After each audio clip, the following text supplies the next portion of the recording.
Amazing comebacks and devastating injuries highlight a wild week 2. We'll debrief all about it and get you ready for week 3 on DraftKings with a cash and GPP lineup, all coming up next.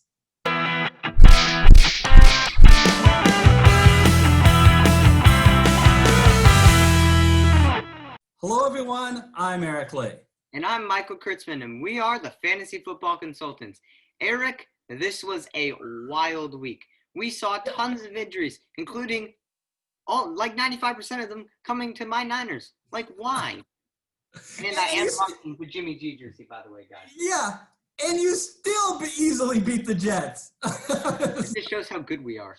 I tell you, it was a crazy week. I mean, think about season-long fantasy leagues. Who's the first-round pick? Christian McCaffrey, he went down. Who likely was the second-round pick? Saquon Barkley, he went down. And third pick was probably Ezekiel Elliott, and you probably kicked in the TV as Dak Prescott stole 3, not 1, not 2. Oh, yeah, that was bad. Of his short goal line carries. And it was a great week, a lot of fun. Michael, I forget. I haven't looked at the NFC West standings. Where are your Niners again? I don't want to talk about it. We are at the bottom, but there is hope. You guys aren't at the top. It's the Cardinals. Oh, it's a 3-way tie. No, it's not. They beat a rival, so they have the tiebreaker. Who, Arizona did? Yeah, Arizona beat us in week 1. Oh, yeah, that's right. I just wanted to hear you say it. Oh, my God. No. The most valuable player on your team is the training staff. I mean, you got to get all these guys back. Yes.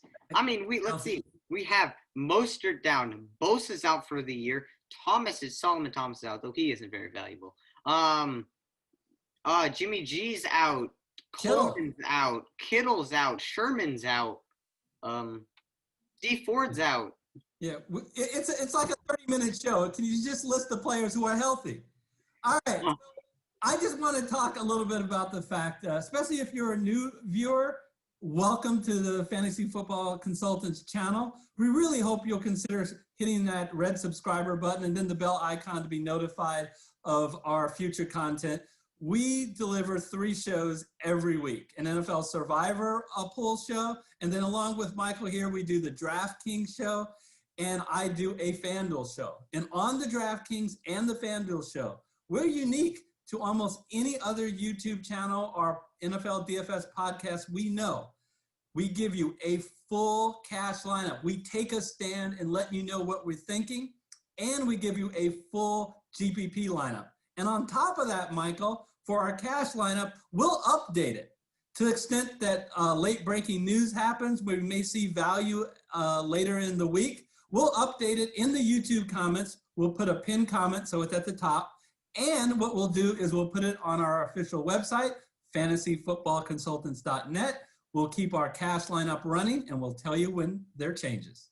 Yeah, so stay tuned for those. All right, enough of that. Let's talk about the previous weeks. Now, you guys in the comments have been bugging us nonstop about telling how many points we got and how we did. So here, we're listening to you guys. That's what makes us unique and a great channel. In week 1, we scored 145 points. Pretty solid. In week 2, 135 points. In week 2, there were some ups and downs. There were some studs and duds. It happens. Some notable studs include Kyler Murray, 33 points. Deontay Johnson, 23 points. And Jonathan Taylor with 22. Now for the duds. This is sad. Derrick Henry, who cost an arm and a leg, scored 8 points. How? Devontae Adams, the other arm and leg, 7 points. Chris Herndon, who was really cheap, scored 2 points. But, come on, man.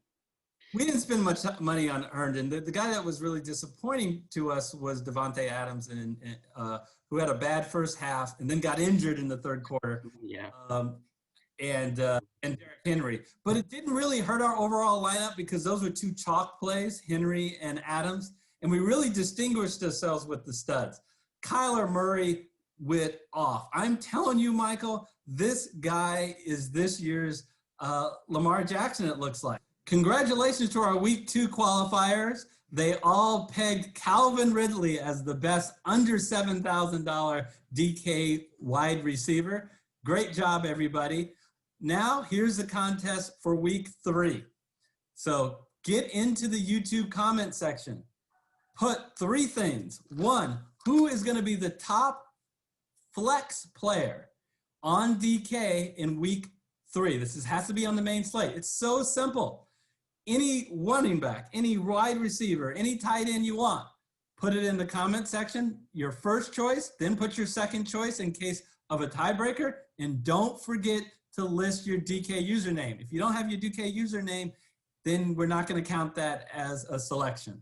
All right, Michael, let's get into our studio and figure out our cash and GPP lineup for week 3. Okay, let's take a look at our cash lineup. We're going to start at running back. And I always want my running backs to have volume. And we have 2 really good ones this week that we can recommend. And the best thing about these 2 guys is I'm scrolling down. So I'm not spending a lot of money, Michael. The first guy is Miles Sanders. Look, he is a home favorite. We love that. A 6.5-point favorite over the Cincinnati Bengals that does not have a good run defense. They didn't have a good run defense last year. They don't have a good run defense so far this year. Let's take a look at what he did last week. Remember, he was hurt the first week. So in his debut in week 2, he did just fine. 23 touches. He out-carried his nearest teammate competing for carries, 20-4 over Boston Scott. This guy gets involved in the passing game. He is the goal line back. Michael, I don't understand what DraftKings is doing. At only $6,400, I can't wait to put him in my lineup. Yeah, I mean, DraftKings is making it just so easy to make picks like this, where the value is just tremendous. You can't pass up on it. So we're going to say some of the same things for the next guy that I want, which is Jonathan Taylor. He also is a home favorite. He's a huge favorite, 10 points. He also plays a very suspect defense, the New York Jets. How did they do stopping your 41ers is what I called them last week? You guys had so many injuries. Why, man? Why? We've already been hit so badly. You don't have to. The point is that even with all that, you trounced them. Oh, God, yes. It was bad. Jonathan Taylor is a guy, the Colts this week have a 27 implied total, and he is the guy. You know what? He's the goal line back. He's going to get involved in the passing game. You know how much Phillip Rivers loves to do those short dump-off passes. And look at what he did last week. 28 touches. Wow, we love it. And for $7,000, they did bump up his price big time on DraftKings. I still think he's worth it. Look, because we didn't go wacko in running backs, we can actually spend a little bit of money on wide receivers. Michael, who's the best wide receiver in the land so far this year? That would be DeAndre Hopkins. I mean, the man is just insane. You know, I'll be the first to admit I was skeptical. I always knew he was a talent, playing on Houston, but I was worried coming over to Arizona. One, would Kyler Murray step up? And boy, is he ever. And how would he get into the offense? They already have Christian Kirk, and they also have the old man there. Larry Fitzgerald. And but it's no question, Hopkins is the guy. All wide receivers. Yeah, you remember guys like Michael Thomas and Devontae Adams and Julio Jones. No, it's not even close. DeAndre Hopkins leads all wide receivers this year in targets at 25. He also leads all tight ends and all running backs in targets. Everybody leads the world in targets. And look who he draws, Michael, this week. He draws the Detroit defense. Oh, God. Defense, who last year couldn't stop anybody. And so far, this first 2 weeks, can't stop anybody. Now, the other wide receiver we have is Deontay Johnson. Look, guys, for $5,400 on DraftKings, There is no reason why you shouldn't be picking this guy. He's second in wide receiver targets with 23.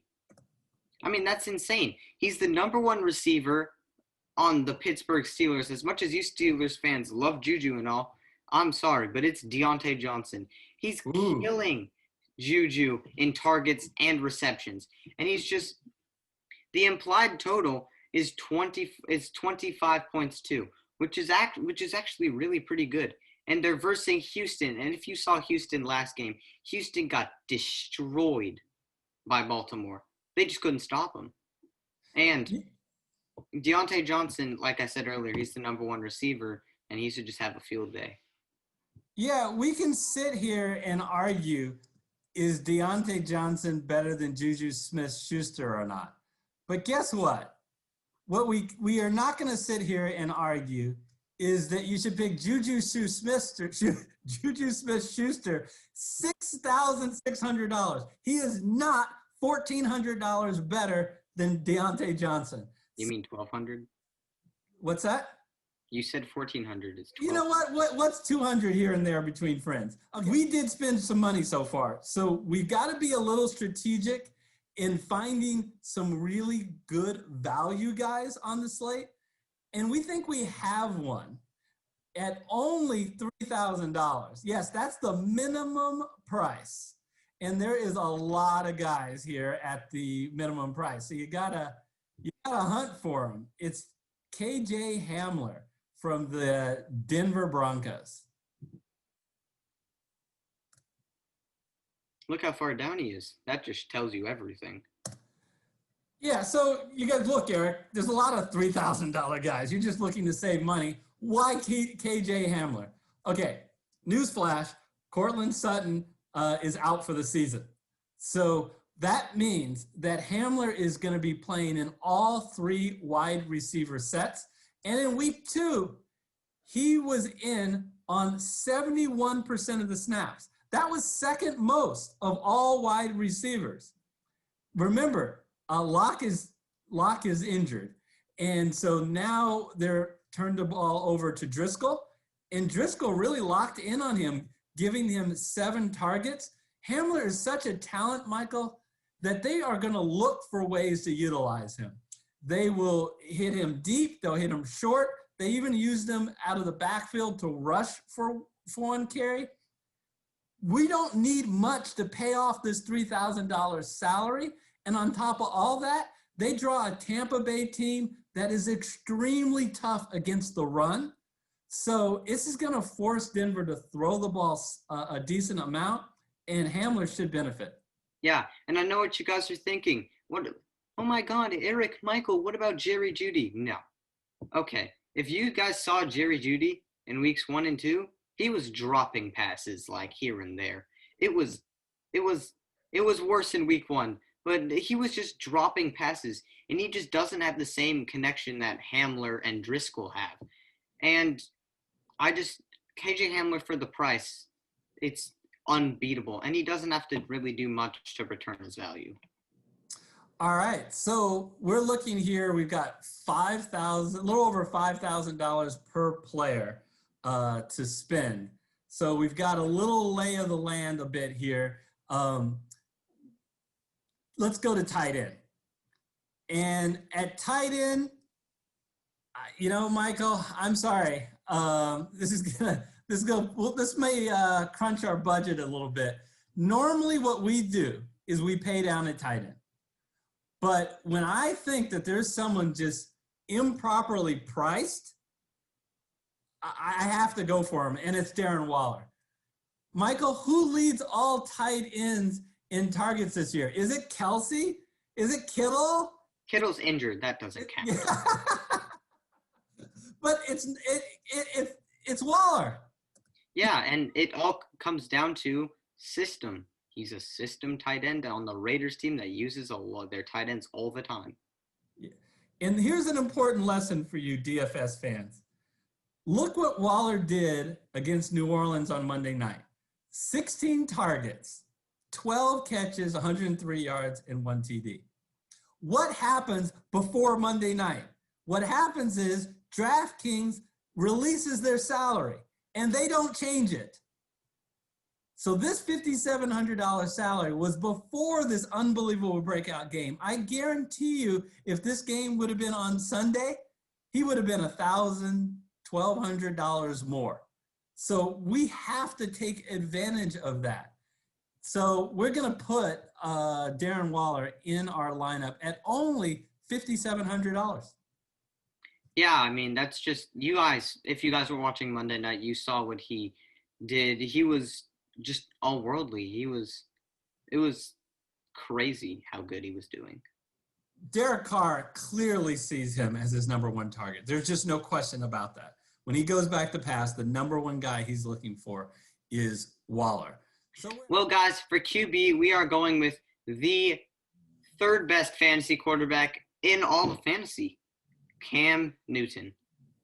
I mean, it's amazing how the change of what he was from being at the Panthers where he just couldn't throw to now being coached under Bill Belichick where he's doing wonders with his arm and legs. And look at what he did against Seattle. The only mistake that he made was at the very last play of the game. If he cuts outside, he has a touchdown, but he went inside. And that's totally fine. But he has the third most fantasy points of any quarterback. Only behind Russell Wilson and Josh Allen in that order. The Patriots' implied total is 27 points. And for 6,700, you're just not going to see another player that can do so much with his arm and leg as Cam Newton has been doing these past couple weeks. Yeah, and as Michael said, third most fantasy QB behind Josh Allen, who does not have a good matchup this week, and Russell Wilson, who's a lot more expensive. I got to tell you, I watched every second of that New England-Seattle game. Cam Newton is like no quarterback I have ever seen. And here's why. And this includes Lamar Jackson. This includes Russell Wilson. This includes any running quarterback that you can think of. When the Patriots get inside the 5, there is no trickery. The play is going to be designed for Cam Newton. And his choices are going to be figure out how you're going to run the ball in the end zone or potentially fake that and throw a pass. Those are the only two choices. Either way, as a Cam Newton owner, you win. Yep.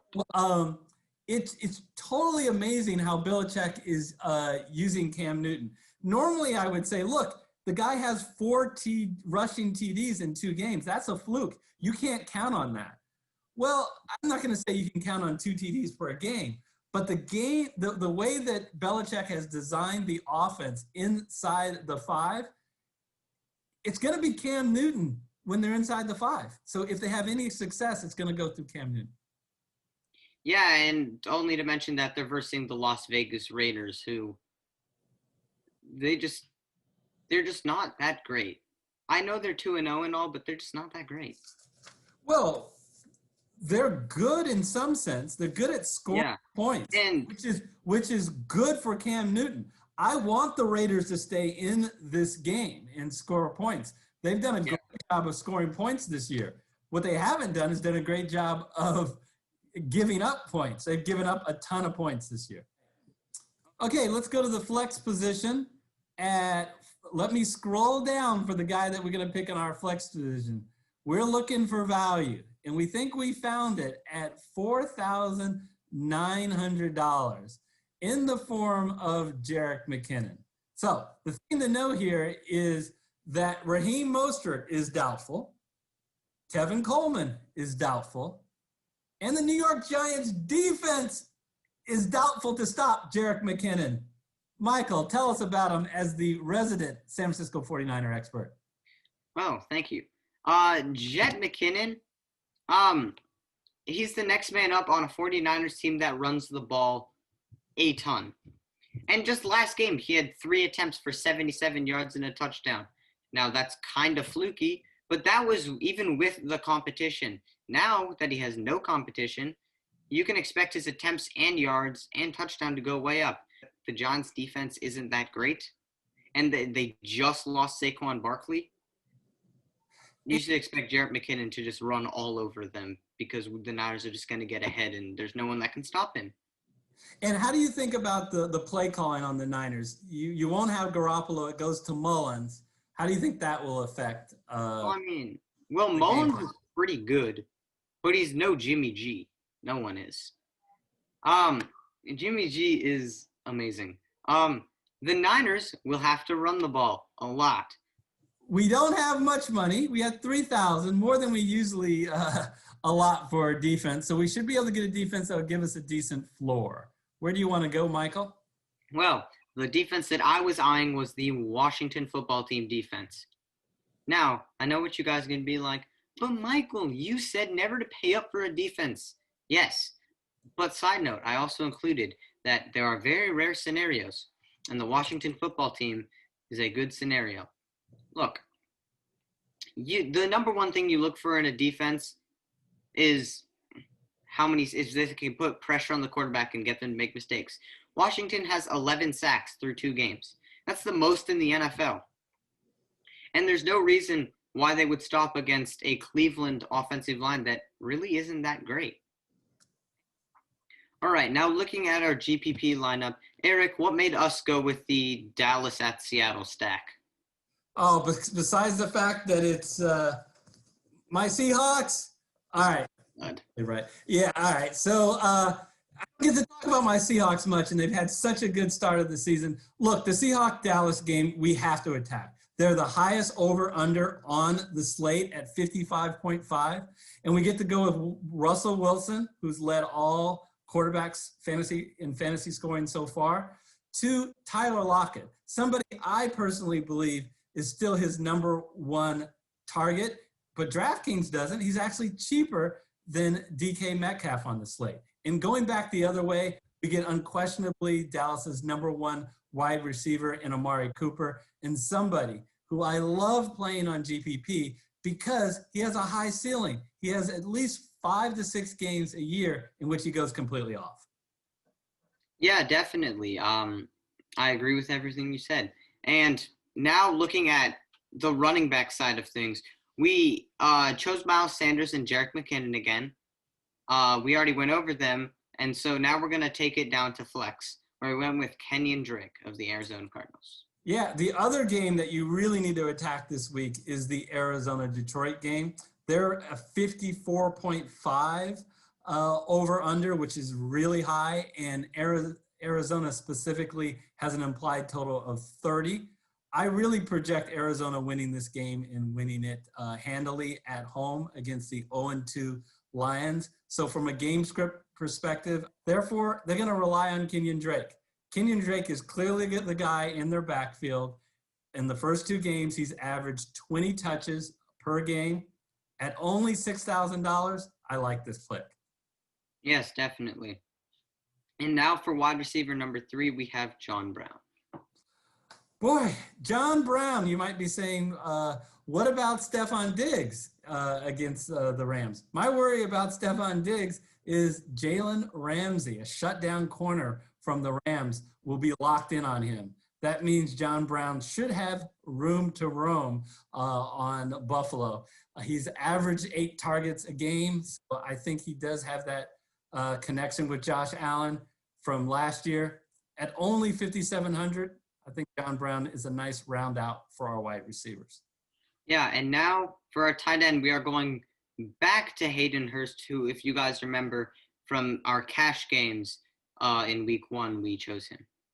Yeah, we chose him because Atlanta has a nice pie. They are throwing the ball a ton, and especially at home, they're very prolific.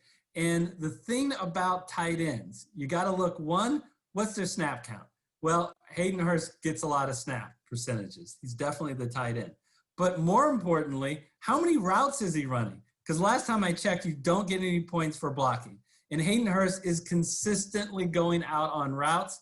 That Atlanta features their tight ends a ton, and that's very valuable. And now for defense, we went with the Houston Texans. Yeah, it's a pump play, Michael. At only 2,100, we just have to remember that if you say, isn't the Texans' defense been really bad?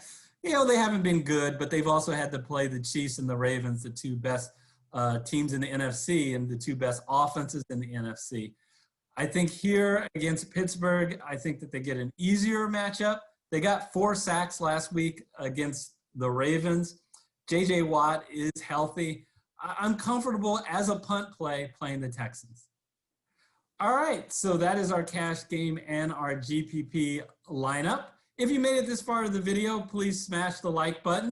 And again, please join our FFC community. Of course, it's free. Hit the red subscriber button, followed by the bell icon, so you're notified as soon as we release our videos. That's important because we do weekly contests on DraftKings. You want to know when we release the DraftKings lineup video, so you can go there and put in the comment section who your top flex player is.